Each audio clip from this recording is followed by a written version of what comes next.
गणेश जी एक ऐसे देवता हैं जो आते हुए भी अच्छे लगते हैं और जाते हुए भी अच्छे लगते हैं, और किसी देवता के साथ में ऐसा नहीं होता है। परंतु जितना गणेश जी का उत्सव आने के समय मनाया जाता है, उतना ही उनके जाने के समय भी मनाया जाता है। ये थोड़ी आश्चर्यजनक बात है, क्योंकि नॉर्मली सभी देवता आते हुए अच्छे लगते हैं परंतु जाते हुए अच्छे नहीं लगते हैं। गणेश जी को विदा करने के समय भी इतना ही उल्लास, धूम धाम, नाच गाना बजाना, भजन, भक्ति, प्रसाद, मौज मस्ती, खाना पीना, सब कुछ होता है। इसके पीछे कोई खास राज होगा, ऐसा कोई पंडित लोग जानते होंगे, मुझे पता नहीं है। परंतु मेरी तो एक ही बात समझ में आती है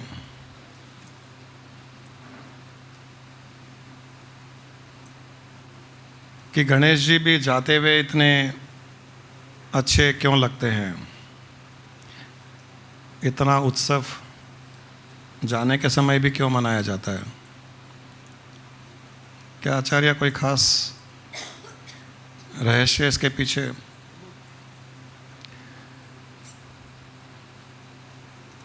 आज तक लक्ष्मी जी का किसी ने विसर्जन नहीं किया है, हिम्मत ही नहीं होती है। आती भी बहुत अच्छी लगती है, आकर के स्थापित हुई अच्छी लगती है, उनकी पूजा पाठ की भी अच्छी लगती है और उनको घर में ही रखा जाता है। जाती भी अच्छी तो लगती नहीं और उनको भेजने की हिम्मत भी कोई नहीं करता है। कोई करके दिखाए तब पता चले कि एनलाइटेंड है, ये आध्यात्मिक है। गणेश जी को तो बड़ी खुशी खुशी भेजते हैं। दो अंतर है गणेश जी में और लक्ष्मी जी में। गणेश जी हमारे दुख, दर्द, विघ्न लेकर के जाते हैं, इसलिए गए हुए अच्छे लगते हैं। लक्ष्मी जी कुछ लक्ष्मी लाती है तो आई भी अच्छी लगती है, और लक्ष्मी लाने वाले को वापस भेजा नहीं जाता है। विघ्न दूर करने वाले को तो भेजा जाता है, वो इसलिए कि वो हमारे विघ्न हरण करके हमारे दुख, हमारी तकलीफ़ें, हमारी कठिनाई वो अपने साथ ले लेते हैं। और जो हमारे दुख, हमारी कठिनाई अपने ऊपर ले लेते हैं तो उनको तो विदा किया ही जाना चाहिए, विदा करना ही पड़ता है, वरना वो विघ्न, वो कठिनाइयाँ तो हमारे घर में ही रह जाएगी। अगर वो साल भर घर में रहे तो उनके साथ तो विघ्न, कठिनाइयाँ भी घर में ही रहेगी। इसलिए हम उन्हें विदा करना चाहते हैं कि आप जाओ, हमारे विघ्न ले जाओ, हमारी कठिनाइयाँ ले जाओ और नदी में अपना विसर्जन। हमारा स्वार्थ है कहीं ना कहीं, ये स्वार्थ है कि वो हमारा विघ्न, हमारी कठिनाइयाँ, हमारी परेशानियाँ अपने साथ ले जा रहे हैं, तो हमें वो गए हुए अच्छे लग रहे हैं। क्योंकि गणेश जी कहते हैं कि मैं तुम्हारे विघ्न दूर करता हूँ, तुम्हारे विघ्न अपने ऊपर ले लेता हूँ, तुम्हारी कठिनाइयाँ अपने ऊपर ले लेता हूँ। इसीलिए उनका विसर्जन किया जाता है। उनके विसर्जन के साथ में भावना ये होती है कि वो हमारी कठिनाइयाँ, हमारे विघ्न, हमारी परेशानियाँ, हमारी नेगेटिविटी, वो सब अपने साथ ले जा रहे हैं। और इसीलिए हम उनको इतने जोश से, नाच गाने से, उल्लास से उनको विदा करते हैं। जो आध्यात्मिक मार्ग में आगे बढ़ने लग जाता है, जो अपने आत्म भाव में स्थित हो जाता है, उसके जीवन में कोई विघ्न होते हुए भी विघ्न नहीं होते हैं। उसके जीवन में कोई कठिनाइयाँ, परेशानियाँ होते हुए भी कठिनाइयाँ, परेशानियाँ नहीं होती है, क्योंकि वो उनसे बहुत ऊपर उठा हुआ होता है। जब आंधी तूफान आते हैं, जब बहुत तेज़ वर्षा, बारिश होती है, तब कहा जाता है कि सारे पक्षी पेड़ों में छुप जाते हैं, जहाँ उनको स्थान मिलता है वहाँ वो अपने घोंसले में चले जाते हैं, अपने आप को आंधी तूफान से बचाने के लिए। परंतु चील एक ऐसा पक्षी होता है, ईगल, जो उन बादलों से ऊपर उड़ जाता है। बारिश तो बादलों के द्वारा ही होती है, तो जहाँ उस बारिश का स्तोत्र है, जहाँ से वो बारिश आ रही है, जहाँ से इतनी वर्षा हो रही है, जहाँ से वो पानी गिर रहा है जो हमें भिगो सकता है, हमें डुबो सकता है, वो चील उन बादलों के ऊपर उड़ जाती है। और बारिश का सिस्टम ऐसा नहीं है कि वो बादल के ऊपर भी हो, वो नीचे ही गिरते हैं। बारिश का पानी नीचे ही गिरता है, ऊपर नहीं गिरता है। तो ईगल, चील बादलों के ऊपर उड़ जाता है। जब बहुत तेज़ बारिश होती है तो वो बादलों के ऊपर उड़ता है। ऐसा उसकी प्रकृति है, प्रवृत्ति है, नेचर है। जो आत्म भाव में स्थित हो जाते हैं, जो अपने ब्रह्म भाव में स्थित हो जाते हैं, वे चील के समान हो जाते हैं। दुख, दर्द, परेशानियाँ, कठिनाइयाँ, प्रॉब्लम्स लाइफ में आती है, वो उन प्रॉब्लम्स के ऊपर उड़ने लग जाते हैं। उनके नीचे नहीं दबते हैं, उनके नीचे फंसते नहीं हैं, उनके बारे में ज़्यादा सोचते नहीं है, उनकी चिंता नहीं करते हैं, वो उनसे ऊपर उड़ जाते हैं। अभी हम लोग भीमाशंकर जाकर आए, जितने लोग गए, बड़ा आनंद लिया उन सभी ने। और वहाँ का मौसम, वहाँ का वातावरण, वहाँ की सीनरी, वेदर, चारों तरफ पहाड़, ज्योतिर्लिंग है भीमाशंकर, तो ऐसे लगता था कि जहाँ ज्योति, ज्ञान रूपी ज्योति वहाँ पर स्थित है। वहाँ पर रचिता को या किसी को मैंने ऐसे ही आसमान देखते हुए बताया था, वहाँ दोपहर के बाद में वहाँ बादलबाई हो जाती है, क्लाउडी हो जाता है वेदर। सुबह धूप रहती है और दोपहर के बाद में क्लाउडी हो जाता है। तो जब क्लाउडी हो जाता है तो वहाँ पर काले बादल, सफ़ेद बादल, सब प्रकार के बादल होते हैं।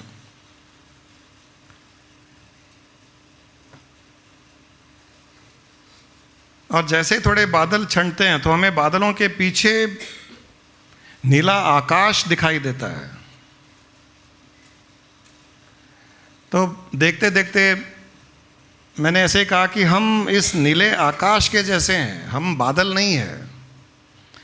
बादल जीवन में कठिनाइयाँ, विघ्न, परेशानियाँ, बीमारियाँ, प्रॉब्लम्स के रूप में बादल रूप से आते हैं। परंतु हम जब आसमान को देखेंगे और केवल बादल को देखेंगे तो हमको बादलों से डर भी लगेगा।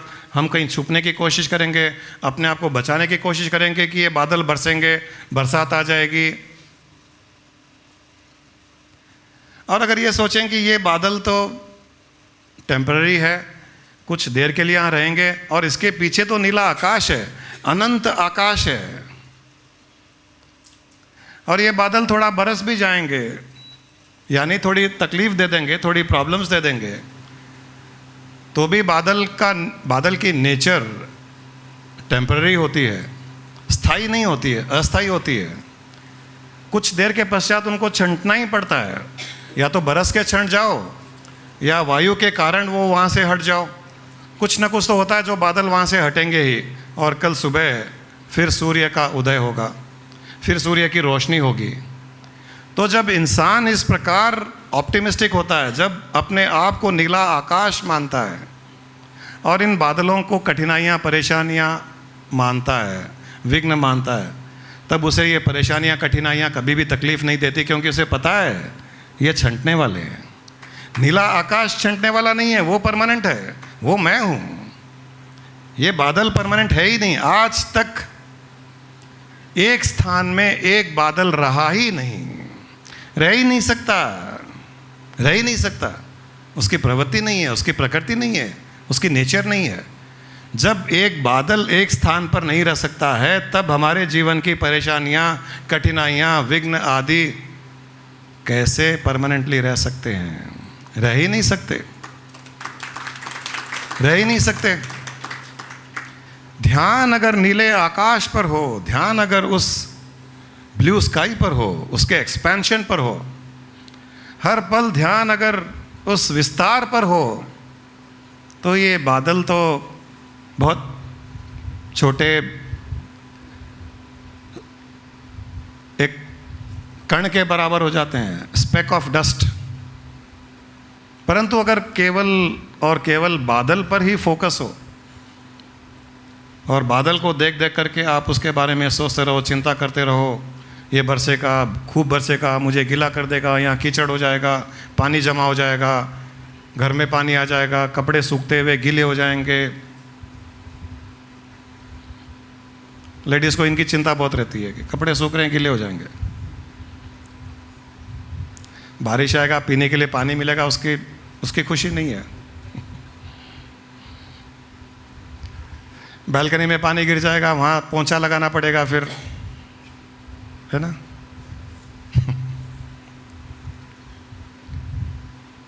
ध्यान अगर उन बादलों के ऊपर हो तो बादल आपको कभी भी कोई डिप्रेस नहीं कर सकते हैं।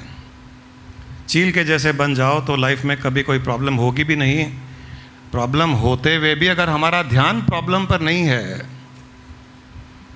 तो जीवन में प्रॉब्लम नहीं होने के बराबर ही है। एक गांव में 3-4 संत रहते थे। मैंने कहानी सुनाई थी शायद भीमाशंकर में। तीनों चारों संत अपने आत्मा में रमते थे, आत्मा में स्थित थे, आत्मा अनुभव में थे, आत्मा आनंद में थे। हर पल उसी आत्मा में सोते थे, आत्मा में जागते थे, आत्मा में खाते थे, आत्मा में पीते थे। हर पल आत्मा भाव, आत्मा आनंद। उन्हें कभी जीवन में, गांव में किसी और से कोई परेशानी नहीं। कुछ अच्छा हो, कुछ बुरा हो, कहीं बारिश हो, कहीं सूखा हो, कहीं कीचड़ हो, कहीं फूल हो या कहीं सूखे पत्ते गिरे हुए हो, कहीं कांटे हो, उन्हें जीवन से कोई परेशानी नहीं। हर पल अपने आत्मानंद में। जब मनुष्य आत्मानंद में स्थित होता है तो उसे बाह्य संसार में, बाहरी संसार में, बाह्य दृष्टि में कुछ अच्छा बुरा दिखाई नहीं देता है। तो अपनी मस्ती में एक दिन चारों कहीं घूमते हुए जा रहे थे तो वहाँ रास्ते में शिव जी और पार्वती जी बैठे हुए थे। तो ये तो अपनी मस्ती में थे, इनको तो शिव जी हो, पार्वती जी हो, कुछ फ़र्क ही नहीं पड़ता है, दिखाई नहीं देता है तो फ़र्क क्या पड़ेगा। किसी को शिव जी पार्वती जी दिखाई देंगे तो वो उन्हें प्रणाम भी करेंगे। जब आत्मा में स्थित हो जाता है कोई व्यक्ति, जब आत्मा का आनंद लेने लग जाता है, तब उसे न कोई राक्षस दिखाई देता है, न कोई असुर दिखाई देता है, न कोई देवता दिखाई देते हैं, न शिव जी दिखाई देते हैं, क्योंकि उसे केवल आत्मा ही आत्मा दिखाई देती है। हम तो अभी भीमाशंकर जब गए थे मंदिर में, मंदिर के पास गए थे, मंदिर के आसपास ही घूम रहे थे। कई लोग तो मंदिर के अंदर गए नहीं, हम लोग तो मंदिर के अंदर गए नहीं, क्योंकि हम सब उस आत्मा के आनंद में स्थित थे। और आत्मा आनंद में जब स्थित है तो अंदर मंदिर के भीतर कोई ज्योतिर्लिंग स्पेशल है और वो ज्योतिर्लिंग बाहर नहीं है। शिव जी का चिन्ह ज्योतिर्लिंग अंदर है, शिव जी बाहर नहीं है, ऐसा तो होता नहीं है। हम लोग तो सब वहाँ मंदिर के प्रांगण में ही, चाय की दुकान थी तो उस चाय की दुकान में घुस करके बैठ गए। वो 20 लोगों की कैपेसिटी की दुकान में हम 60 लोग जा कर के बैठ गए। कोई टेबल के ऊपर बैठा है, कोई टेबल के नीचे बैठा है। बड़ा सीन अभी भी याद आता है, अच्छा लगता है। वो चाय वाले के लिए भी स्थान नहीं था कि वो कहीं घूम सके, आ सके, जा सके। बड़ा आनंद आया और बड़े अच्छा विषय सत्संग वहाँ चलता रहा। और वो शायद आधा घंटा वहाँ बैठे होंगे। आधे घंटे में किसी को ये एहसास नहीं था कि वो किसी भीमाशंकर रूपी ज्योतिर्लिंग मंदिर के आसपास बैठे हुए हैं। हैदराबाद से दूर है या हैदराबाद में है या और कहीं है, किसी को कोई ध्यान ही नहीं कि कहाँ बैठे हुए हैं, क्योंकि सब उस आत्मा के आनंद में थे।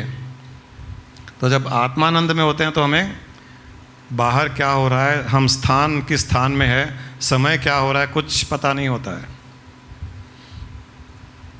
तो ये चारों साधु भी अपने आत्मानंद में मस्ती में घूम रहे थे। शिव जी पार्वती जी बैठे थे, ये अपने मस्ती में चलते जा रहे। तो पार्वती जी को थोड़ा बुरा लगा कि शिव जी बैठे हैं, साक्षात शिव जी बैठे हैं, प्रणाम भी नहीं किए साधु। इतना ईगो, इतना अहंकार इनमें। कि शिव जी को प्रणाम नहीं किया? बड़े अहंकारी है ये। उन्होंने उन चारों को श्राप दे दिया कि जाओ महावत बन जाओ, जो हाथियों को चलाते हैं महावत, वो बन जाओ। उसी पल चारों का साधु वेश छूट गया और हाथी के ऊपर महावत बन करके बैठे रहे। 4 हाथी और 4 हाथी के ऊपर ये महावत चारों। हाथी के ऊपर बैठे हुए भी मस्ती में, कोई अंतर नहीं आया। उन्होंने देखा भी नहीं पार्वती जी के और कि इन्होंने श्राप दिया है। वो अपनी मस्ती में। पार्वती जी को और बुरा लगा कि श्राप दे दिया जाए और कोई रोए धोए नहीं, किसी को कोई गुस्सा कर दिया जाए, गाली दी जाए और सामने वाला रिएक्ट नहीं करे, तो गुस्सा देने वाले का गुस्सा 4 गुना बढ़ जाता है। गुस्सा देने वाले का गुस्सा बढ़ाने का ये अच्छा तरीका होता है। पत्नी के सामने नहीं, दूसरों के सामने। ये वहाँ गुस्सा बढ़ाना आग में घी डालना हो जाता है। वहाँ तो अरे नहीं नहीं नहीं नहीं मैंने गलती कर दी, मुझसे गलती हो गई। हाँ, दूसरों के सामने जो गैर हैं गुस्सा करे और आप मुस्कुराओ तो उसको गुस्सा बढ़ जाता है। ये चारों साधु ऊपर अपने आत्मानंद में बैठे हुए मस्ती में हाथी के ऊपर, तो पार्वती जी को और क्रोध आया। तो वो आगे आकर के उन्होंने कहा कि कैसा लग रहा है अब तुम लोगों को? बोले बहुत मस्ती में है, बड़े आनंद में। आनंद में हो? अरे तुम चारों साधु थे कुछ पल के पहले, लोग तुमको देख करके प्रणाम करते थे, तुम्हारी पूजा करते थे। देखो अभी क्या स्थिति हो गई तुम्हारी, महावत बन गए हो, हाथी के ऊपर बैठे हो। तो उन्होंने कहा कि माता क्या फ़र्क पड़ता है, माता क्या फ़र्क पड़ता है? एक नाटक में किसी को राजा बनाया गया और कुछ देर के पश्चात एक दूसरे नाटक में उसे भिखारी बना दिया गया। क्या फ़र्क पड़ा? उसके राजा बनने से क्या फ़र्क पड़ा और राजा से भिखारी का उसको पात्र दिया गया, उससे उस व्यक्ति को क्या अंतर आया, क्या फ़र्क पड़ा? वो तो अभी भी जो है वही है। ऊपर से राजा का रोल दिया गया, राजा का रोल हटा करके भिखारी का रोल दे दिया गया कुछ देर के पश्चात। क्या अंतर पड़ा? हम तो माता, हम तो वही है, हम तो आत्मा ही है। हम साधु थे, आपने वो साधु का पात्र हटा करके आपने महावत का पात्र दे दिया हमको। क्या फ़र्क पड़ा, क्या अंतर पड़ा? हम तो वही है। नाटक चल रहा है, साधु का नाटक दिया गया, हम साधु का नाटक कर रहे थे। अभी पात्र बदल दिया गया, आपने महावत का पात्र दे दिया तो हम महावत का रोल कर रहे हैं। एक्टिंग तो बदल नहीं है, बाकी तो अंदर का पात्र तो वही है। उसमें क्या अंतर आया? पार्वती जी को और गुस्सा आ गया। ये तो सामने से और श्राप देने के पश्चात भी कोई अंतर नहीं पड़ा। बोले जाओ चारों ऊंट बन जाओ। महावत से ऊंट बन गए। ऊंट बनते ही लंबी लंबी गर्दन से अपने पेड़ के पत्ते खा रहे हैं।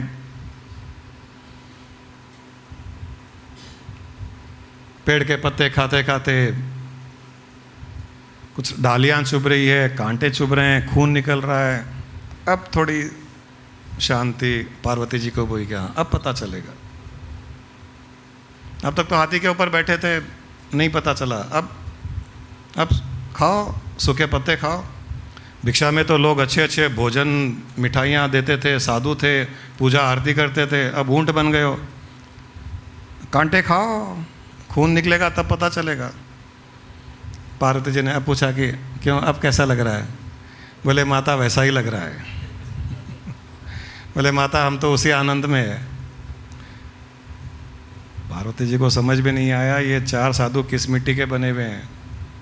बोले कुछ अंतर नहीं आया? बोले नहीं, उल्टा माता आपका धन्यवाद करते हैं। अच्छा, और अच्छा इसलिए लग रहा है कि पहले तो नहाने धोने के चक्कर होता था, कपड़े धोने का चक्कर होता था, फिर महावत बना दिया तो खुद भी नहाओ और हाथी को भी नहलाओ। अब ऊंट बन गए, न नहाने धोने का चक्कर, न कपड़े पहनने का चक्कर, न कपड़े धोने का चक्कर, न कपड़े सुखाने का चक्कर। अब तो मस्ती मस्ती है। उसने शिव जी से पूछा कि ये कौन है, ये क्या लोग हैं, ये किस मिट्टी के बने हुए? शिव जी ने कहा कि पार्वती, जब व्यक्ति आत्मा में स्थित हो जाता है और अपनी आत्मा में रमण करता है, उसे आत्मा के अलावा और कुछ दिखाई नहीं देता है, तब वो आत्मानंद का अनुभव करता है। और केवल आत्मा का अनुभव चूँकि वो करता है, तब उसे किस शरीर में है, शरीर के बाहर क्या है, शरीर के भीतर क्या है, उसे कुछ दिखाई नहीं देता, कुछ समझ में नहीं आता है, कुछ अनुभव में नहीं आता है। वो केवल अपने आनंद में स्थित रहता है। ये होता है आत्मानंद का आनंद।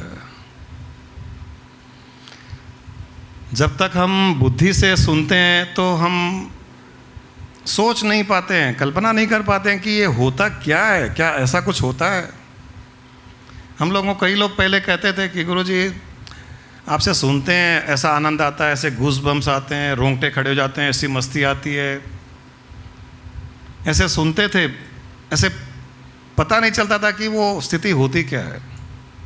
अब जब वो अनुभव करने लग गए, तब उनको पता भी लगने लग गया कि ऐसी भी कोई स्थिति होती है। जब तक उसको चखेंगे नहीं, उसका आनंद नहीं लेंगे, पता भी नहीं चलेगा कि वो स्थिति होती है ऐसी कोई। ये केवल बुद्धि का विषय नहीं है, ये केवल कहने और सुनने का विषय नहीं है, ये अनुभव करने का विषय है। और जब अनुभव करोगे तब लगेगा कि ज़िंदगी के इतने वर्ष, इतने साल बर्बाद कर दिए, खाली दुनियादारी में रहने के लिए बर्बाद कर दिए, समाज में रहने के लिए बर्बाद कर दिए, अपना कुछ पद बनाने के लिए बर्बाद कर दिए, कुछ धन कमाने के लिए बर्बाद कर दिए, अपना कहीं नाम रोशन करने के लिए बर्बाद कर दिए। आत्मा का तो अनुभव ही नहीं किया, और वो सही में बर्बादी की है, क्योंकि वहाँ तो केवल दुख ही दुख है। जो व्यक्ति केवल संसारिक होता है, उसके जीवन में तो बार बार दुख आता है। किसी की कटाक्ष वाणी लगती है तो दुख होता है, किसी का क्रोध उसके ऊपर आता है तो दुख होता है, कभी व्यापार में दुख होता है, तो कभी बीमारी से दुख होता है, तो कभी और किसी बात से दुख होता है। तो दुखों में ही घिरा हुआ रहता है वो दुखों से तो ऊपर उठा ही नहीं। जिस दिन चील के जैसे हो जाओगे, बादलों के ऊपर उड़ने लग जाओगे, जिस दिन आत्मा का अनुभव करने लग जाओगे, उस दिन से दुख समाप्त, जीवन के विघ्न समाप्त, जीवन की कठिनाइयाँ समाप्त। कोई हमें क्या कहे, कोई क्या नहीं कहे, कोई भला कहे, कोई बुरा कहे, कुछ अंतर नहीं पड़ता है। केवल और केवल सब कुछ अच्छा ही अच्छा दिखाई देता है उस आत्मा के आनंद में जब स्थित हो जाओगे। तो जैसे कहा, गणेश जी बेचारे आए हुए भी अच्छे लगते हैं, गणेश जी बेचारे गए हुए भी अच्छे लगते हैं, गणेश जी बेचारे पानी में डूबे हुए भी अच्छे लगते हैं।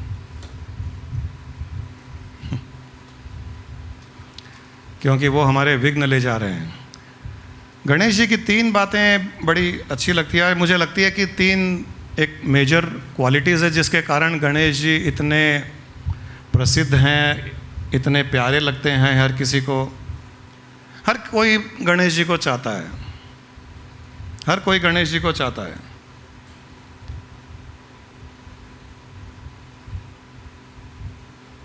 तीन बातें जो अच्छी गणेश जी में, एक वो कि हर कोई गणेश जी को चाहता है, प्यार करता है, पसंद करता है। हर शुभ कार्य में, हर शुभ कार्य में सबसे पहले गणेश जी की ही पूजा होती है, गणेश मंत्र का उच्चारण होता है, गणेश नृत्य होता है।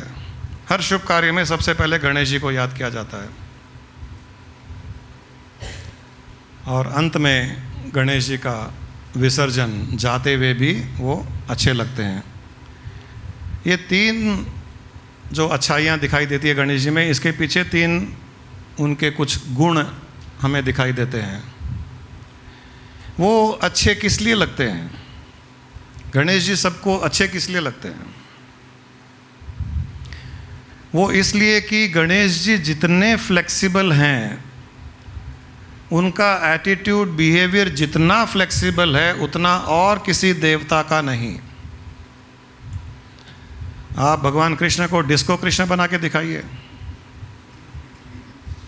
पता चल जाएगा।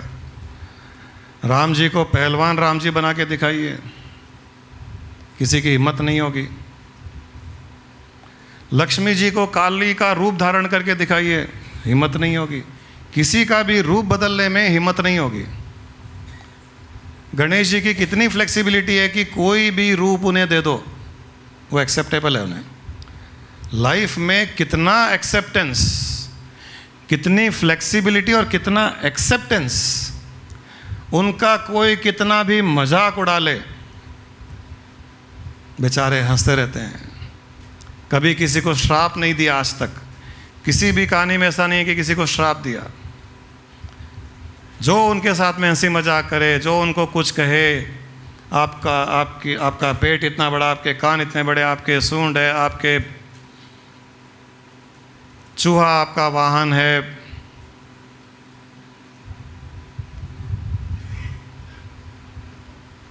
और ये गणेश उत्सव के समय बाहुबली गणेश से लेकर के वो डिस्को गणेश, पहलवान गणेश, क्या क्या गणेश की आकृतियां बनाई जाती है। और सब आकृतियों में उनका चेहरा देखो तो बेचारे हंसते ही रहेंगे, चेहरे पे शिकन नहीं आती है। इतनी बड़ी क्वालिटी है। हमें भी लाइफ में गणेश जी ये एक लेसन देते हैं कि मुझ जैसा फ्लेक्सिबल हो जाओ, मेरे जितना लाइफ को एक्सेप्ट कर लो। तुम्हें कोई बुला भरा कहे, तुम्हें कोई कटाक्ष वाणी से कुछ कहे, तुम्हारा मजाक उड़ाए, तुम्हारे लुक्स पे, ड्रेस पर कुछ भी कहे, मुस्कुराते रहो, इतने फ्लेक्सिबल हो जाओ। और उन्होंने अपने बड़े बड़े कान भी इसीलिए कि ये भी नहीं कि कोई कान बंद करके बैठा हुआ है कि मैं सुनना नहीं चाहता हूँ। उन्होंने अपने तो कान नॉर्मल कान से भी 10 गुने बड़े कर लिए। वो इनवाइट कर रहे हैं, आओ, जो कहना कहो, मैं तैयार हूँ सुनने के लिए। बड़े बड़े कान है, जो कहना है कहो, जितना मजाक उड़ाना है मजाक उड़ाओ, जितनी हंसी उड़ानी है हंसी उड़ाओ, जैसा मुझे तुम देखना चाहो वैसा देख लो, कोई प्रॉब्लम नहीं। इतनी बड़ी क्वालिटी, इंसान अगर ये क्वालिटी अपने जीवन में अप्लाई कर ले,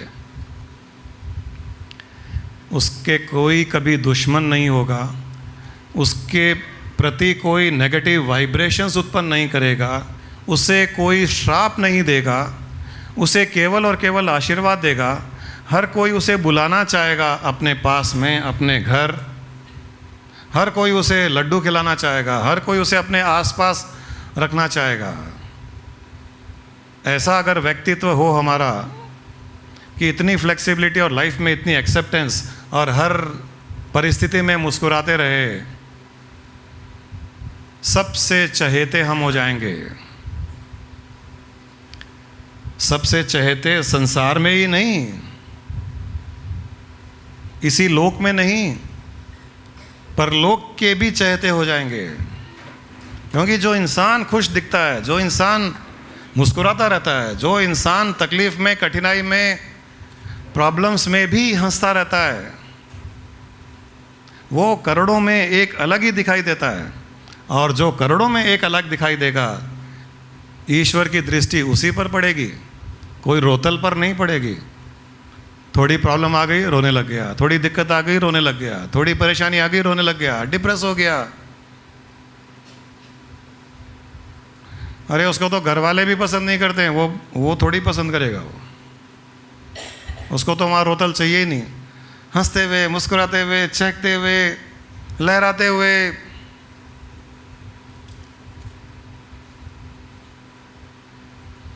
हमारी स्मृति के जैसे पहनना, खाना पीना, मौज मस्ती करना, स्माइल करना, इससे हमने भी लेसन सीखा। ये हरी जी अग्रवाल की बहू, इसको देखते हैं तो लगता है कि ऐसे रहना चाहिए लाइफ में। मैंने इसको कहा कि तुम बूढ़ी हो जाओ तो भी ऐसे ही रहना, बैठ जाओ बैठ जाओ,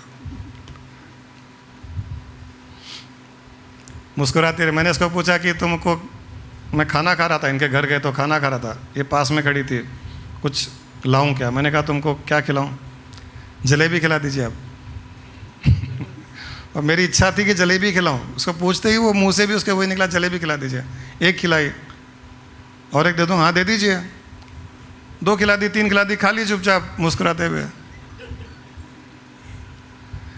मैं अपने आप को उसकी नेचर से आइडेंटिफाई कर रहा था। हम भी ऐसे ही मस्ती में, जो इंसान इस प्रकार मुस्कुराता रहता है, हंसता रहता है, लहराता रहता है, चहकता रहता है, उस पर ईश्वर की दृष्टि अवश्य पड़ती है।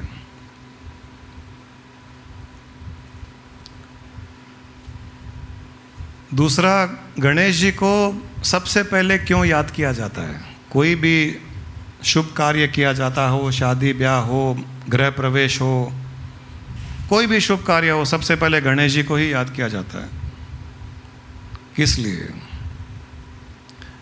गणेश जी सकारात्मकता के प्रतीक हैं, गणेश जी पॉजिटिविटी के प्रतीक है, और उनको किसी भी शुभ कार्य करने से पहले याद करने का अर्थ है कि आप कभी भी कोई शुभ कार्य करो, गृह प्रवेश करो, शादी करो, बिजनेस करो, ऑफिस के लिए घर से निकलो, एयरपोर्ट जाओ, रेस्टोरेंट जाओ, सत्संग में आओ, कुछ भी करो, पॉजिटिविटी के साथ में करो। उनको याद करने का अर्थ ये है कि कार्य शुरू करने से पहले पॉजिटिव थिंकिंग करो, सकारात्मक सोच के साथ में करो, सकारात्मक कल्पना के साथ में करो, पॉजिटिव इमेजिनेशन के साथ में करो। अक्सर लोग उल्टा करते हैं, आज सत्संग जाएं नहीं जाएं, आज विसर्जन है, ट्रैफिक में अटक जाएंगे, पेपर में भी आ गया है, ट्रैफिक रिस्ट्रिक्शंस है, ये है वो है, बारिश का भी मौसम है, 4 दिन बारिश होगी, मेट्रोलॉजिकल डिपार्टमेंट ने अनाउंस कर दिया है, चले गए, आने के टाइम अटक गए तो क्या होगा, ये वो, अरे कार्य सफल कैसे होगा भाई? निकलने के समय रो रहे हो तो आगे तो रोना ही पड़ेगा। जो व्यक्ति हर कार्य के शुरू होने से पहले डाउट करेगा, चिंता करेगा, चिंतन करेगा, अननेसेसरली एंग्जाइटी क्रिएट करेगा, उसके कार्य में सफलता आ ही नहीं सकती। उसके कार्य में तो विघ्न पड़ने ही है। किस लिए? क्योंकि उसके मन से निकली हुई वाइब्रेशंस ही उसके विघ्न को क्रिएट करेगी। जब इंसान नेगेटिव सोच करके कोई काम करेगा तो उसके माइंड से जब नेगेटिव वाइब्रेशंस निकलेगी, वो ही तो विघ्न रूप से उसके सामने आएगी। तो इसका अर्थ ये हुआ कि हमारे जीवन में जो जो विघ्न, जो जो ऑब्स्ट्रक्शंस, जो जो इम्पेडिमेंट्स, जो जो प्रॉब्लम्स, जो जो कठिनाइयाँ आती है, वो सारी की सारी हमारी ही क्रिएट की हुई है। हम ही क्रिएट करते हैं, जाने या अनजाने में क्रिएट हम ही करते हैं। We are the creators of our life problems. हो सकता है आज नहीं किया होगा, पहले किया होगा, पूरे जन्म में किया होगा, कभी ना कभी किया है। नहीं किया होता तो लाइफ में प्रॉब्लम्स आती भी नहीं, ज़रूर किया है। अब अगर ये साइंस भी समझ में आ जाए कि जो भी कार्य की शुरुआत आप करो, दैनिक कार्य हो या कोई स्पेशल कार्य हो, जिस प्रकार गणेश जी को याद किया जाता है, जिस प्रकार उनका मंत्र लिया जाता है, जिस प्रकार गणपति यज्ञ किया जाता है, उसी प्रकार आप भी एक पॉजिटिव भावना के साथ में उस कार्य का प्रारंभ करें। जब पूर्ण पॉजिटिविटी के साथ में कार्य प्रारंभ करेंगे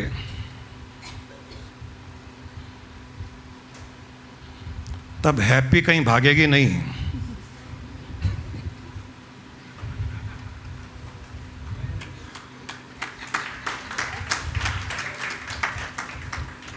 वो हैप्पी इसलिए भागी कि वो गणेश जी की वहां पूजा नहीं कराई गई थी। हैप्पी भाग जाएगी। अरे हैप्पी भागेगी। नेगेटिव सोच करके निकलोगे, नेगेटिव इमेजिन करोगे तो हैप्पी भागेगी। पॉजिटिव सोचोगे, पॉजिटिव रहोगे, हैप्पी कहीं नहीं भागेगी, क्योंकि वो तो यही है।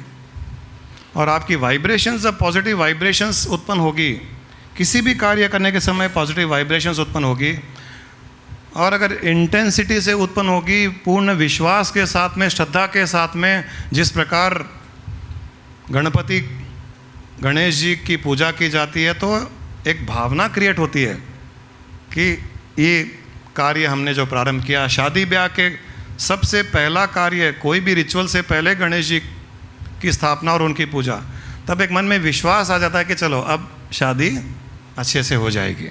एक मन में विश्वास पैदा होता है, और शादी अच्छे तरह से जब होती है, गणेश जी का कोई रोल नहीं है, कोई रोल नहीं है, वो तो केवल माध्यम बने थे। उसमें रोल है आपका विश्वास कि अब हमने गणेश जी की स्थापना कर दी, गणेश जी की पूजा कर ली, गणेश मंत्र का उच्चारण कर लिया। ये विश्वास जागते ही शादी ब्याह के कार्यक्रम सब अच्छे हो जाते हैं, गृह प्रवेश अच्छे हो जाते हैं।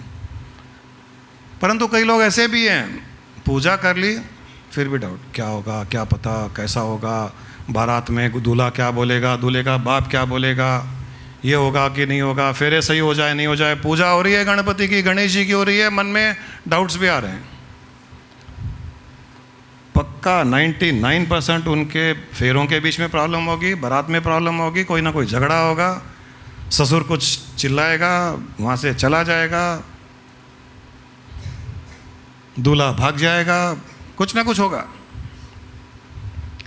क्योंकि उनको वो करने के लिए प्रेरित किसने किया? हमने किया। हमने ही नेगेटिव सोच करके उस प्रकार की परिस्थिति को, सिचुएशन को अट्रैक्ट किया। हमने ही कहा झगड़े करो, क्योंकि हमारी बॉडी लैंग्वेज, हमारे एक्सप्रेशंस सब चेंज हो जाते हैं जब नेगेटिव होते हैं। तो वो ससुर को पसंद नहीं आता है, वो दूल्हे को पसंद नहीं आता है, तो बेचारा नॉर्मल शादी करने आया, लेकिन आपके एक्सप्रेशन देख करके गुस्से में आ गया, कोई ना कोई बात को लेकर के वहाँ झगड़ा शुरू हो जाता है। तो ये गणेश जी हमें एक लेसन और देते हैं कि जब जब कोई भी कार्य करो, कोई बड़ा शुभ कार्य हो या दैनिक कार्य हो, डेली रूटीन का कार्य हो,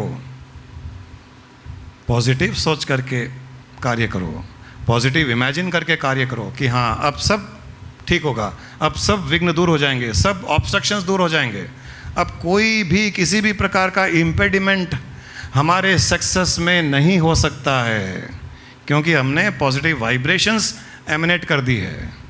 और जब हम पॉजिटिव वाइब्रेशंस एमिनेट करते हैं तो हमारे सारे सृष्टि में पॉजिटिव वाइब्रेशंस फैल जाती है, तो विघ्न आने वालों को भी वो पॉजिटिव वाइब्रेशंस दूर करती है। ये दूसरा लेसन है गणेश जी जो हमें सिखा रहे हैं। और तीसरा लेसन है, गणेश जी हमारे विघ्न को हमारे साथ लेकर के जा रहे हैं, विसर्जन कर रहे हैं। इसका अर्थ ये है कि हमें भी, वो तो हम साल में एक बार कर रहे हैं गणेश जी का विसर्जन, हमें रोज, प्रतिदिन, डेली, शाम को, रात को अपने विघ्न को याद करके, अपने लाइफ के प्रॉब्लम्स को याद करके, अपने लाइफ की डिफ़िकल्टीज़ को याद करके, बीमारी को याद कर करके, दुश्मनों को याद करके, दुश्मनियों को याद करके, किसी के प्रति द्वेष भावनाएं उसको याद करके, अपने अहंकार को याद करके, अपनी नेगेटिविटी को याद करके, अपने क्रोध को याद कर करके, अपने मोह को याद कर करके, रोज़ शाम को सोने से पहले कल्पना करें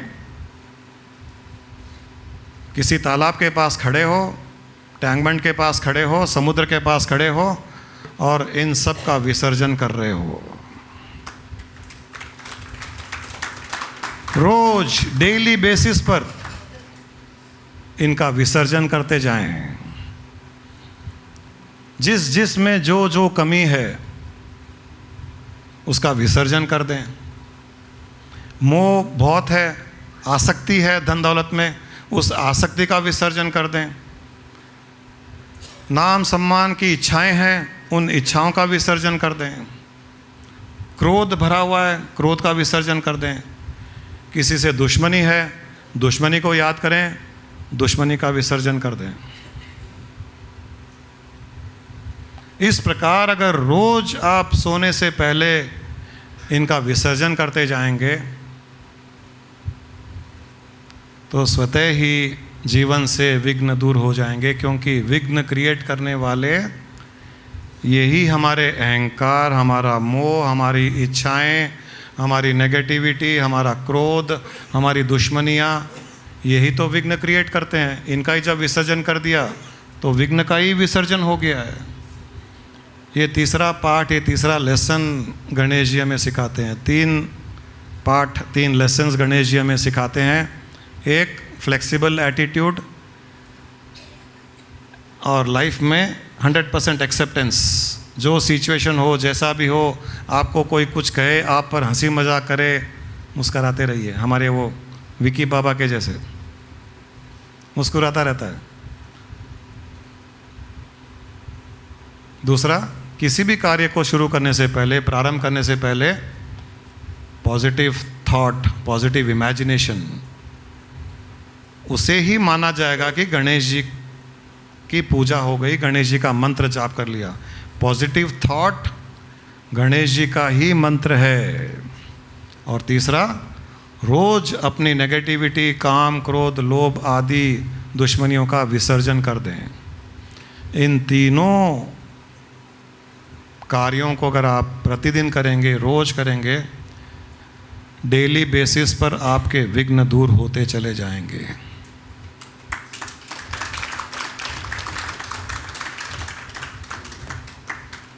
चलिए, आज हम आपके इन सब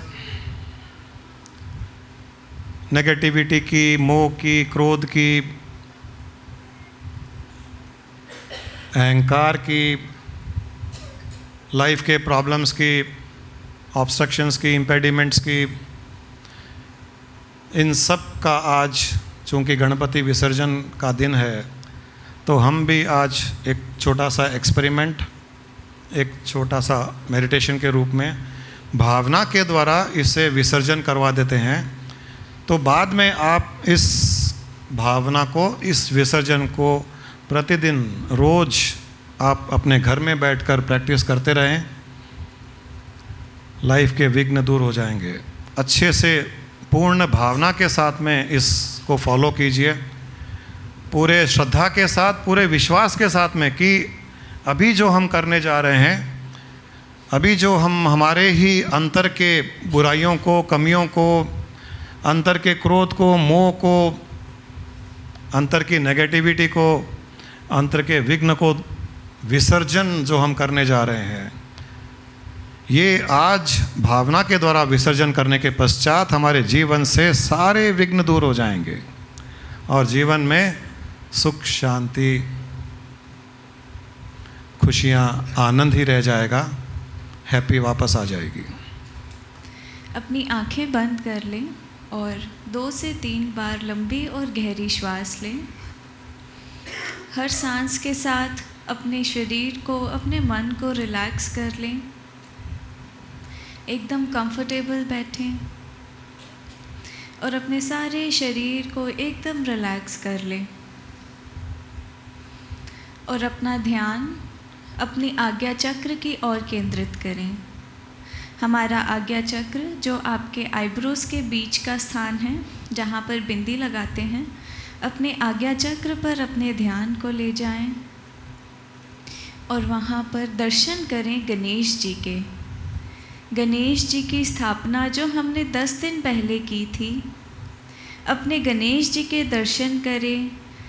जहाँ पर आपने स्थापना की थी, अपने घर में या गणेश पंडाल में या अपने आज्ञा चक्र पर ही गणेश जी की मूर्ति को ये दर्शन करें।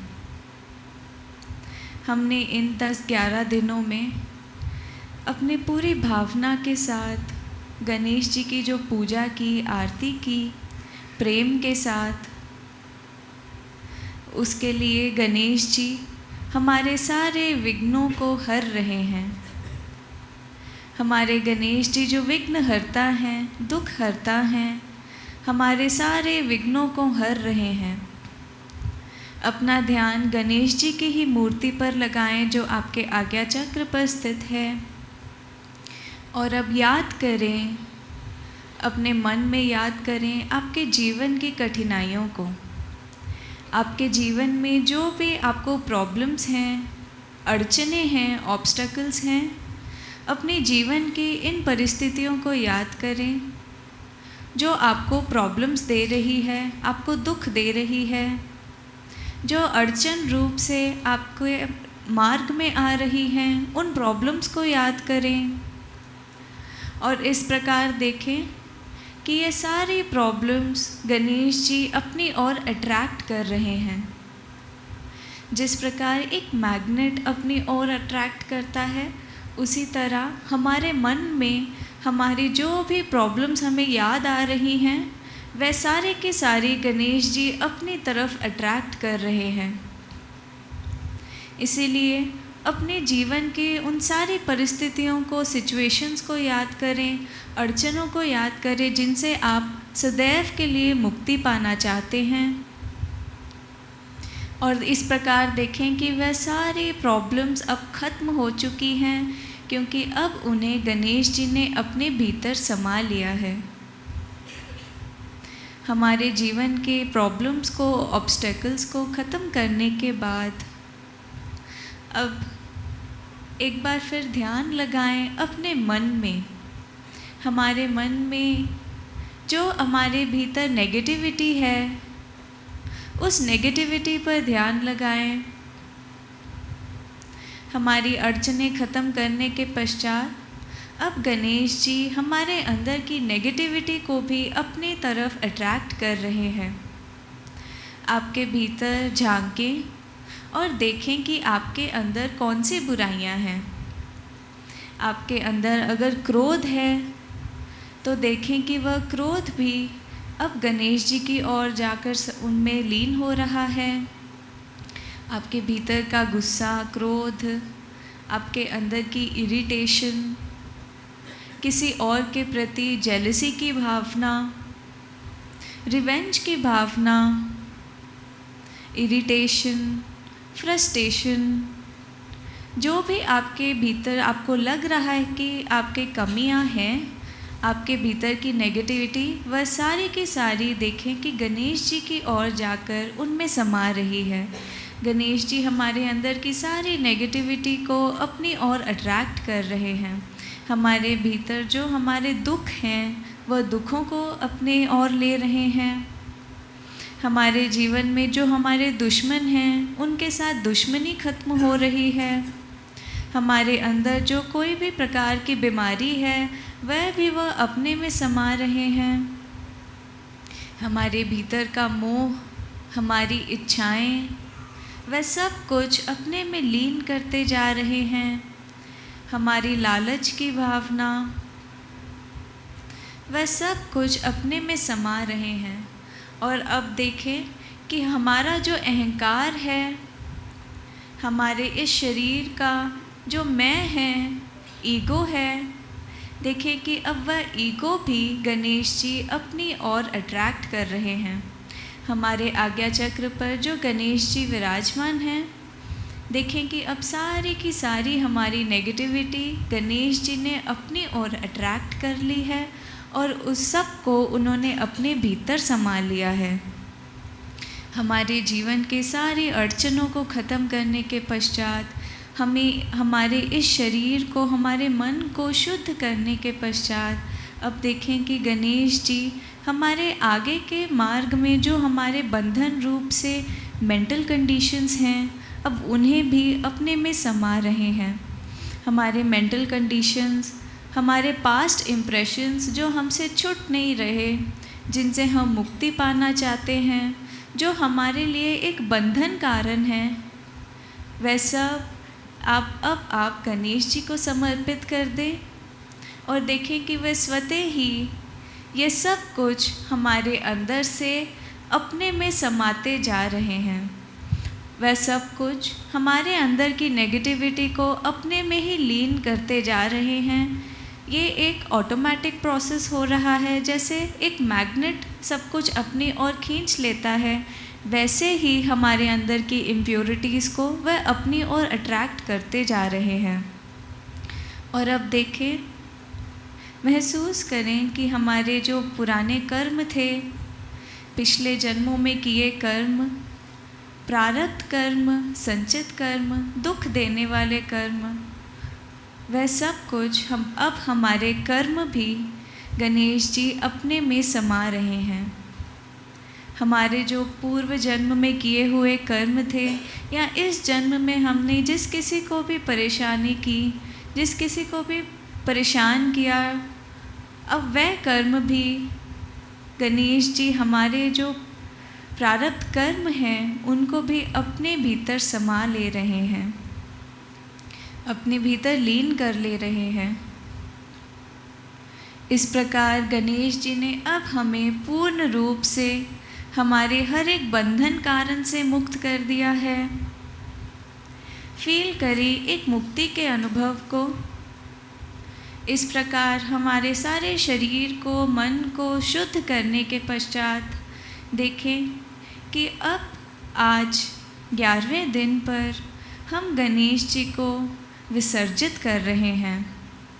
इस प्रकार देखें, कल्पना करें कि हमारे आज्ञा चक्र पर जो गणेश जी स्थित हैं, स्थापित हैं, अब हम उन्हें जल में उनका विसर्जन कर रहे हैं। कल्पना करें जहाँ पर भी आप गणेश जी को विसर्जित करते हैं, आपके घर के पास किसी कुएं में या किसी टैंकबंड में, किसी नदी में, लेक में, जहाँ पर भी आप गणेश जी को विसर्जित करते हैं, अपने घर में ही अगर आप करते हैं, तो इस प्रकार देखें कि अब आप गणेश जी की मूर्ति को उस पानी में विसर्जित कर रहे हैं। पानी में गणेश जी की मूर्ति को नीचे की ओर जाता हुआ देखें। नीचे की ओर जाते जाते देखते जाएं कि अब वह मूर्ति पानी में नीचे की ओर जाते जाते पिघल रही है, घुल रही है पानी के भीतर। वह मूर्ति नीचे की ओर, गणेश जी की मूर्ति जाते जाते पानी में डिज़ोल्व हो रही है। पानी में डिज़ोल्व होते होते महसूस करें कि वह अब हमारे अंदर से भी जो नेगेटिविटी थी वह भी इसमें लीन हो चुकी है। हमारे अंदर एक हल्केपन को महसूस करें। देखें गणेश जी की मूर्ति अब पूर्ण रूप से पानी में डिज़ोल्व हो गई है, नीचे पृथ्वी में लीन हो चुकी है। गणेश जी ने हमारे सारी कठिनाइयों को अपने में समाकर इस जल तत्व में और पृथ्वी तत्व में सदा के लिए लीन कर दिया है। अब अपने भीतर एक हल्केपन को महसूस करें, एक खालीपन को महसूस करें। महसूस करें कि अब आप पूर्ण रूप से केवल पॉजिटिविटी को महसूस कर रहे हैं अपने अंदर, और यह विश्वास रखें कि गणेश जी ने हमारी कठिनाइयों को, हमारे प्रॉब्लम्स को, अड़चनों को हमेशा के लिए ख़त्म कर दिया है इस कॉस्मोस में लीन करके। इस प्रकार महसूस करें एक मुक्ति के अनुभव को। बंधनों से मुक्ति, हर एक कर्म से मुक्ति, अपने क्रोध से मुक्ति, अहंकार से मुक्ति, पूर्ण मुक्त आनंद को महसूस करें। फील करें कि आप एकदम हल्के हो चुके हैं, आपके अंदर की सारी नेगेटिविटी ख़त्म हो चुकी है, आपके सारे पुराने कर्म नष्ट हो चुके हैं और आपके जीवन के सारे अड़चन भी अब हट चुके हैं। आप हर एक बंधन से मुक्ति को अनुभव कर रहे हैं और इतना हल्कापन महसूस कर रहे हैं कि यहाँ की जो हवा बह रही है उसके साथ एकता को महसूस कर रहे हैं, उसी के साथ अपने आप को झूमता हुआ महसूस कर रहे हैं। और इस मुक्ति की अनुभूति के लिए आइए अब गणेश जी का आभार प्रकट करें, जिन्होंने सब कुछ अपने पर लेकर हमें पूर्ण रूप से मुक्त कर दिया। गणेश जी का आभार प्रकट करते हुए आइए अब गुरु जी और गुरु माँ का आभार प्रकट करें।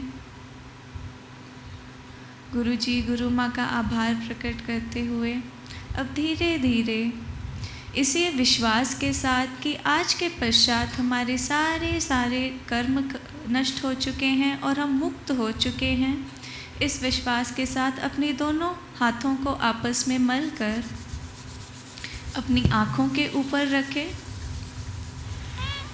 और अपनी आँखें नीचे की ओर देखते हुए धीरे धीरे उन्हें खोलने का प्रयास करें।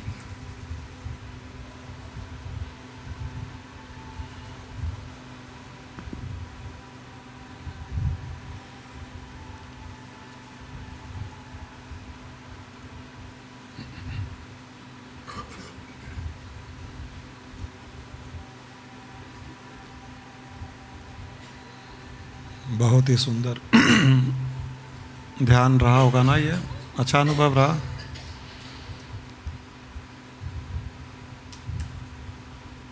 एक बार ज्ञानदीप के लिए तालियां हो जाए। हमारा आभार प्रकट करें या नहीं करें, ज्ञानदीप का अवश्य कीजिए। इस प्रकार का ध्यान करवाना भी इतना आसान नहीं है। जिस पर ईश्वर कृपा होती है वो ही इस प्रकार का ध्यान करवा सकता है, और करना भी आसान नहीं है। जिस पर ईश्वर कृपा होती है वही ध्यान कर भी सकता है।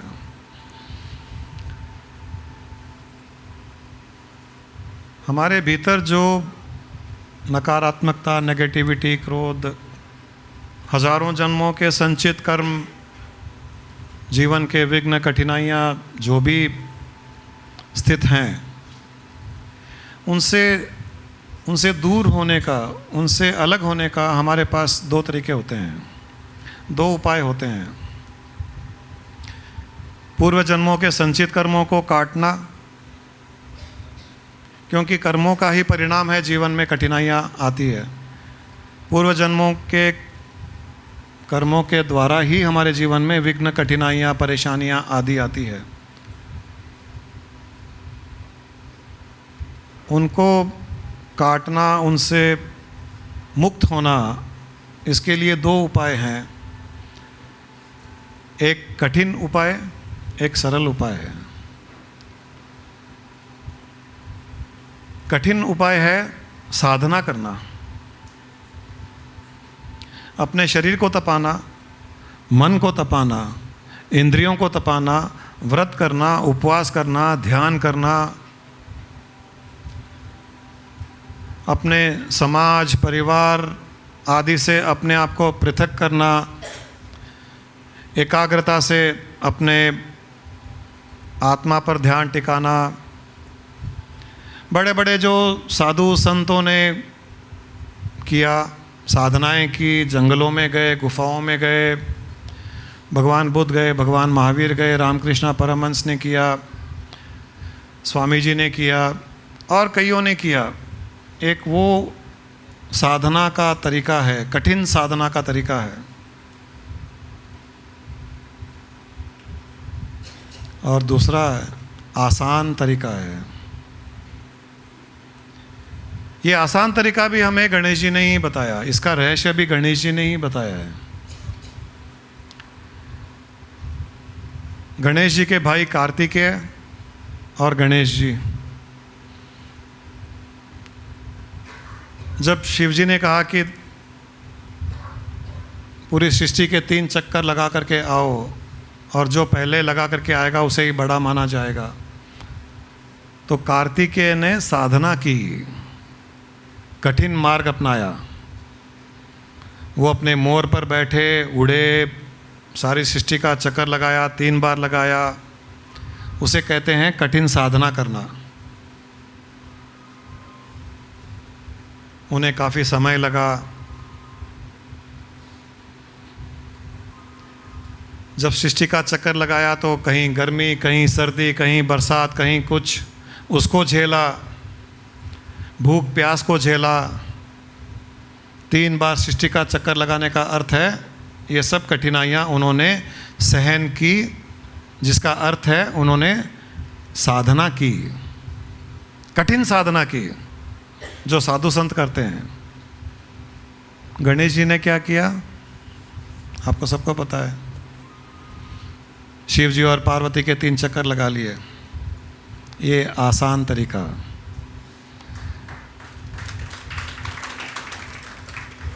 हमारे पास भी दोनों तरीके हैं, दोनों उपाय हैं अपने आप को कर्मों के जाल से मुक्त होने के लिए, संचित कर्मों से मुक्त होने के लिए, अपने जीवन की कठिनाइयों, प्रॉब्लम्स, विघ्न आदि से मुक्त होने के लिए, अपनी नेगेटिविटी से मुक्त होने के लिए हमारे पास भी 2 उपाय हैं। एक उपाय है कठिन साधना, वैराग्य उत्पन्न करना संसार से, उपवास व्रत आदि करना, अपने शरीर को सुखाना, इंद्रियों को सुखाना, इंद्रियों का निग्रह करना, इंद्रियों को उनके विषयों से मुक्त करना, मन को रोकना, मन को एकाग्र करना, निधिध्यासन करना, ध्यान करना आदि आदि, शारीरिक शुद्धि, मानसिक शुद्धि, भावनात्मक शुद्धि, कई ऐसे साधनाएं करने के पश्चात हम हमारे कर्मों के जाल से मुक्त हो सकते हैं। दूसरा गणेश जी का तरीका, आसान तरीका, इस प्रकार का ध्यान 2 मिनट में भावना के द्वारा सबको विसर्जन कर देना, मुक्त हो जाते हैं। हजारों लाखों जन्मों में किए हुए कर्मों से मुक्ति 2 मिनट में हो सकती है। 2 मिनट्स नूडल, 2 मिनट में तैयार है नूडल। पहले पुराने ज़माने में नूडल खाना होता था तो 4 दिन लगते थे वो।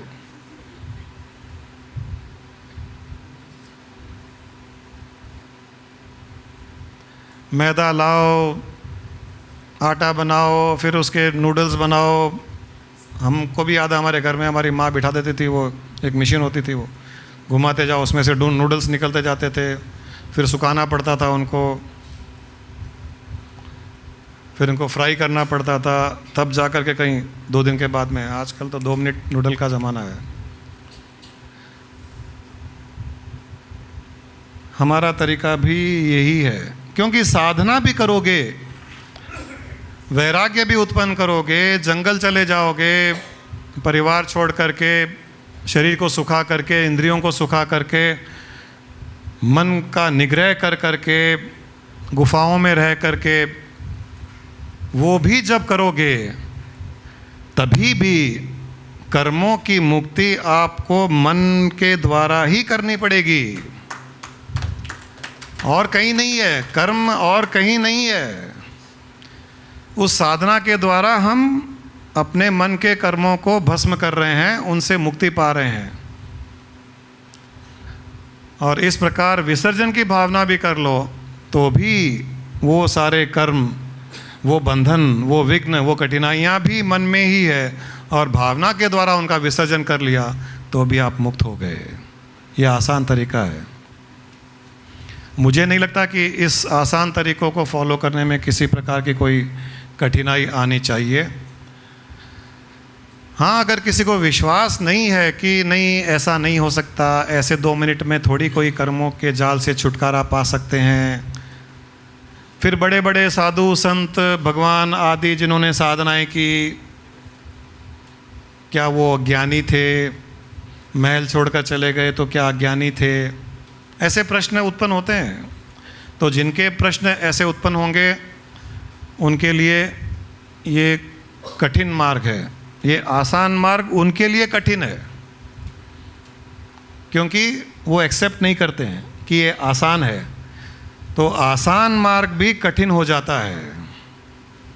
और जिनको पूर्ण विश्वास है कि हाँ ये संभव है, इसके पीछे हमें लॉजिक भी दिया गया है, इसका रहस्य बताया गया है, और ये बात समझ में आ रही है, और राजा जनक ने भी शायद ऐसा ही कुछ किया होगा, और कई ऋषि मुनि ऐसे हुए हैं जिन्होंने इस प्रकार से अपने कर्मों से मुक्ति पा ली, अपनी नेगेटिविटी, कठिनाइयों से मुक्ति पा ली, अपने जन्म मरण और पुनर्जन्म के चक्रव्यूह से उन्होंने मुक्ति पा ली, 2 मिनट में उन्होंने मुक्ति पा ली, ये संभव है।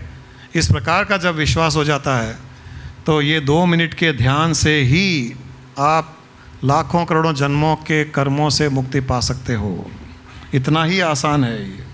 अभी कई पूर्णानंदी भीमाशंकर गए थे, कैसा लगा सबको भीमाशंकर? कुछ टेंशन हुआ? क्यों? वहाँ फ़ोन्स काम नहीं करते थे, आसपास कुछ नहीं मिलता था, न चाय की दुकान है, न पान की दुकान है, न दवाई की दुकान है। किलोमीटर्स तक कोई आदमी नहीं दिखता था उधर, सिर्फ जंगल था। फिर भी एंजॉय करें। कुछ मालूम पड़ा कि जंगल में है? कुछ नहीं मालूम पड़ा, और सब एक मस्ती में थे।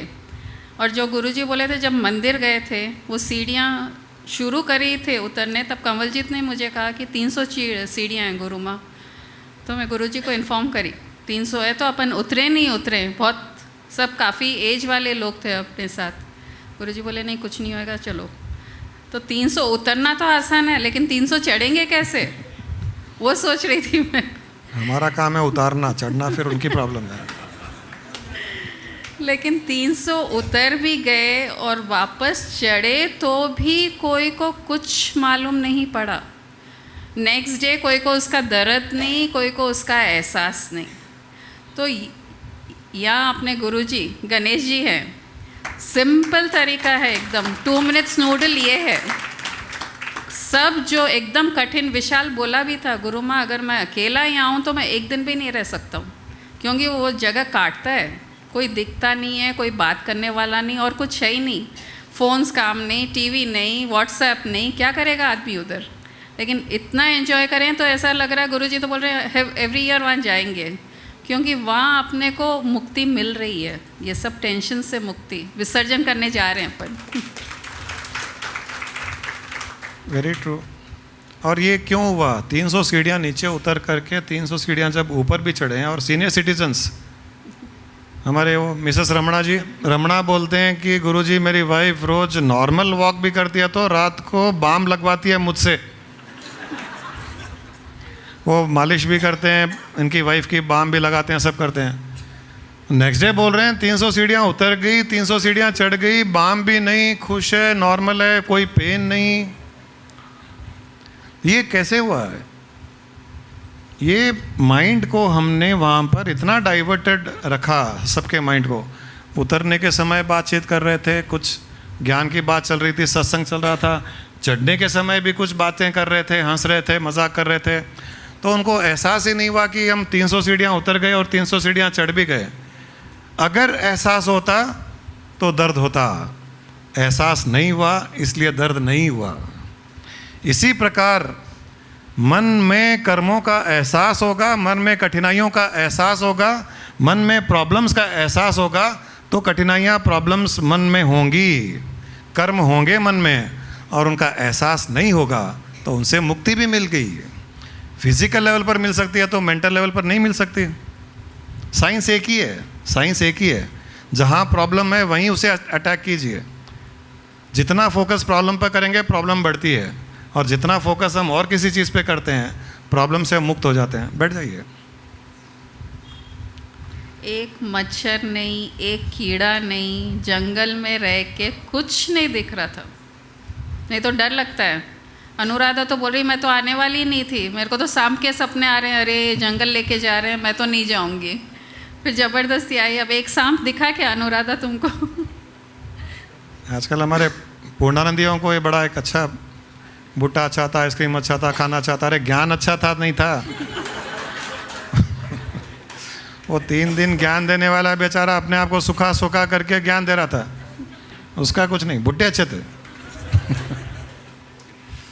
नहीं, यही तो मस्ती है, खाना पीना मौज करना।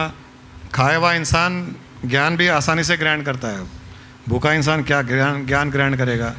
सिर दुख रहा है, ये दुख रहा है, वो दुख रहा है, शरीर में तापमान बढ़ गया, हो हाय कल सुबह कब होगा, कब खाने को मिलेगा, यही चलता है दिन भर। इससे तो दिन में 4 बार नहीं 8 बार खाया हुआ अच्छा। और हमारे साथ जो पहली बार गए वो तो आप लोग यहाँ खाने पीने के लिए आते हैं क्या? हाँ, हम तो खाने पीने के लिए आते हैं। हमने तो शिविर का नाम ही नहीं लिया, तो स्पिरिचुअल पिकनिक कहते हैं। खाओ पियो मौज करो, पेट भरा हुआ रहेगा, चेहरे पे स्माइल रहेगी, तब हमारे लिए भी काम आसान हो जाएगा। जो कुछ कहेंगे वो मान लेंगे, हाँ सही है, हाँ सही है। सुबह सुबह इडलियाँ खिलाते हैं, अच्छी उगटी हुई इडलियाँ, नशा रहता है उसमें, तो सबको 2-2 4-4 एक्स्ट्रा इडलियाँ खिलाते थे कि वो इडली के नशे में फिर कुछ भी ज्ञान दो। हाँ ठीक है, हाँ एकदम सही कहा आपने, सही कहा। हमें इस युग में ऐसे कहा जाता है कि मुक्ति पाना बहुत मुश्किल है। वो इसलिए मुश्किल है कि हमसे कठिन साधना नहीं हो पाती है। कठिन साधनाओं का युग नहीं है। हम 2-4-6 घंटे, हम 12 घंटे ध्यान नहीं कर पाते हैं। हम बिना खाए पिए नहीं रह पाते हैं। हम घर परिवार छोड़ करके जंगल में गुफा में नहीं रह पाते हैं। हम इतने आदी हो गए हैं इन चीज़ों के, शहर में रहने के लिए, मकान में एयर कंडीशन रूम है, सिक्योर्ड है, सेफ्टी है, आदि खाने पीने के हम आदी हो गए हैं। तो हमें इस युग के अनुसार, इस समय के अनुसार ये सब में रहते हुए, ये सब करते हुए मुक्ति कैसे पाए ये देखना है। और ये हमने तरीका निकाल लिया। हमने निकाल लिया का अर्थ ये नहीं है कि मैंने निकाला है, ये शास्त्र ही बता रहा है।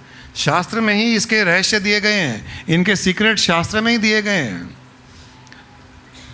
और हमें भी स्वामी जी, हमारे गुरु ने, हम जब स्वामी जी के पास जाते थे, मैंने आपसे कई बार शेयर किया है, हम कहते थे उनसे कि स्वामी जी हम भी गुफाओं में जाने के लिए तैयार है, जंगलों में साधना करने के लिए तैयार है। और हमने की, काफ़ी साधना भी की स्वामी जी के पास जाने से पहले। फिर स्वामी जी को भी कहा, तो उन्होंने कहा कि no Jain, you are not required to do that sadhana which I did. I have already done sadhana on your behalf. You will get enlightenment in an air conditioned room. It will be so easy for you. तो उन्होंने इतना आसान हमारे लिए कर दिया है, तो हमारी भी जिम्मेदारी बनती है कि हम उससे और अधिक आसान आपके लिए कर दें। हमने हमारा बिजनेस छोड़ा, हमारा मकान बेचा, फैक्ट्रियां बेच दी, थोड़ी फिज़िकल तकलीफ़ें हमने पाई। हमसे ज़्यादा 1000 गुना अधिक तकलीफ़ें हमारे गुरु ने पाई। हमको उन्होंने 1% भी तकलीफ़ नहीं पाने दी। उन्होंने वो जिम्मेदारी अपने ऊपर ली कि मैं मेरे शिष्यों को इतनी तकलीफ़ नहीं देने दूंगा।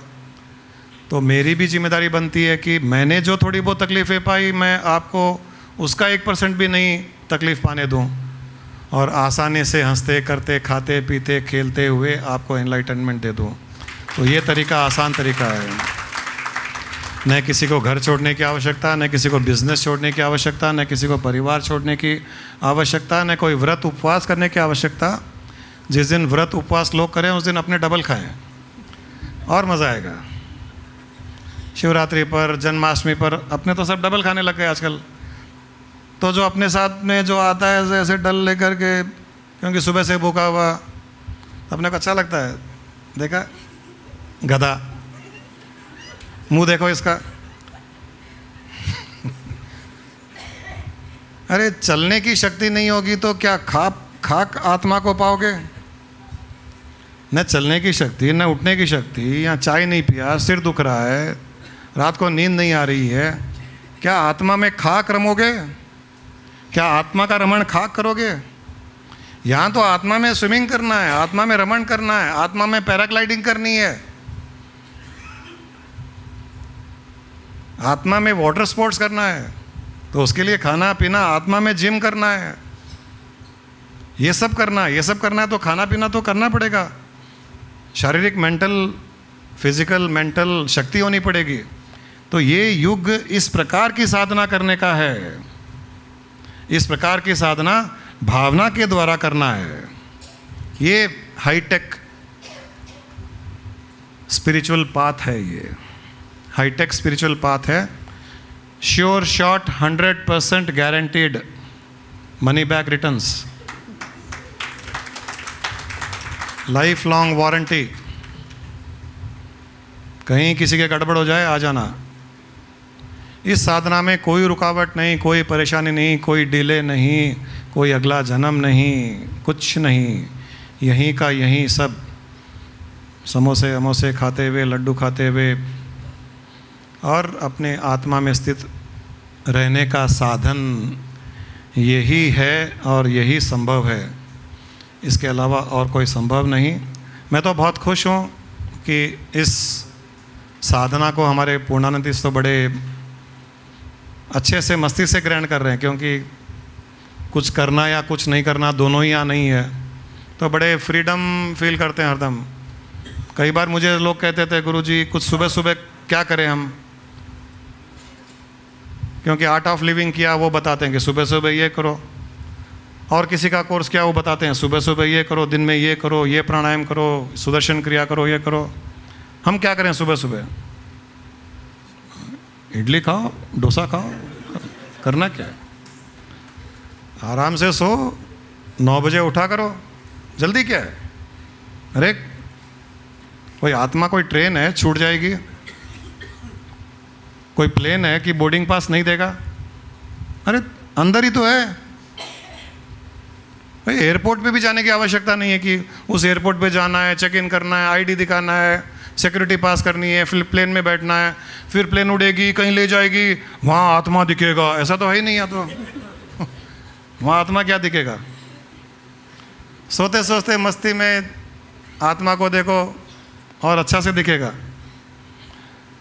और जिसको आत्मा सोते सोते दिखेगा उसको तो परमात्मा भी देखने आएगा। तो आत्मा का परमात्मा का मिलन तो वहीं बिस्तर पे ही हो जाएगा। ये ब्रह्म मुहूर्त में उठ करके 3 बजे उठ करके स्नान कर करके हमने किया, मैंने किया, 3 बजे नहीं, रात को 2 बजे उठा, 1 बजे उठा, बहुत कुछ किया, गुरु ने करवाया, हमने कर लिया। परंतु उस समय वो प्राप्ति नहीं हुई जो स्वामी जी के पास आने के पश्चात नहीं करने पर हुई। फिर जब इडली डोसा खाने लगे, उत्तपम खाने लगे, आराम से उठने लगे, तब तो 24 घंटे ही आत्मा में रहते थे। जब सुबह ब्रह्म मुहूर्त में उठते थे तो 10 मिनट आत्मा में घुसते थे, फिर बाहर आ जाते थे। अब तो 24 घंटे ही उसकी मस्ती में रहते हैं। तो यही साधना आपके लिए सूटेबल है, अनुकूल है, इसे फॉलो कीजिए, जल्दी से जल्दी इसी जीवन में उसमें स्थित हो जाएं। फिर लाइफ की कोई प्रॉब्लम आपको न परेशान कर सकती है, न दुख दे सकती है, न रुला सकती है।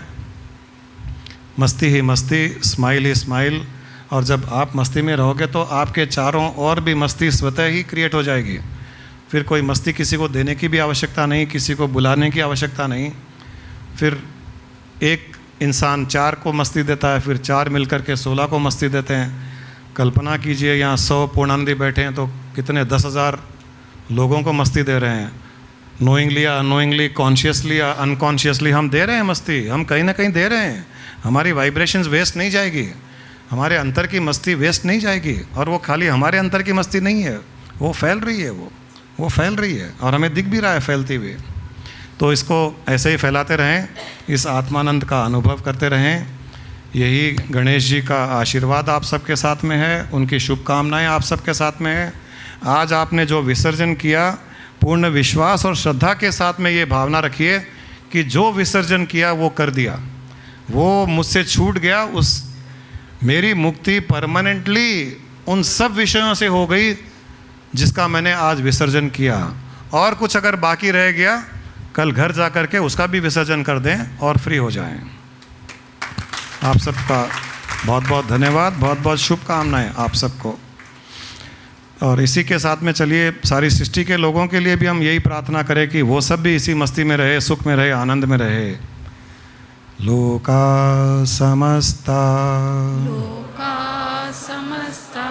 सुखिनो भवन्तु। कल्पना करें कि सृष्टि के सारे जीव जंतु आदि सब सुख शांति का अनुभव कर रहे हैं, आत्मानंद का अनुभव कर रहे हैं। आपकी तरंगें उन सबको आनंद करवा रही है, आनंद प्रदान कर रही है। लोका समस्ता सुखिनो भवन्तु।